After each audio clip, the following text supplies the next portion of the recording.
Hello guys, welcome back to Lineup. For today's video, we're going to show you how to fix Canon error code 1472. So if you're interested, let's start tutorial. So if you're having issues with your Canon printer here, there is something that you can do here to probably solve this issue. So in this case, the error code 1472 happens when your printer doesn't recognize the print head. So in this case, what you could do here is reinstall the print head. So first is you want to stop the print job. So if you're in the middle of printing, you want to press the stop button to pause. Now you want to lift the scanning cover off the printer. Now in this case, you want to turn the ink valve anti-clockwise here to close it. Now gently grab the knob on the print head and pull out both the black and color print heads.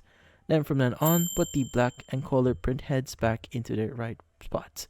Now close the locking cover and make sure it clicks into place tightly.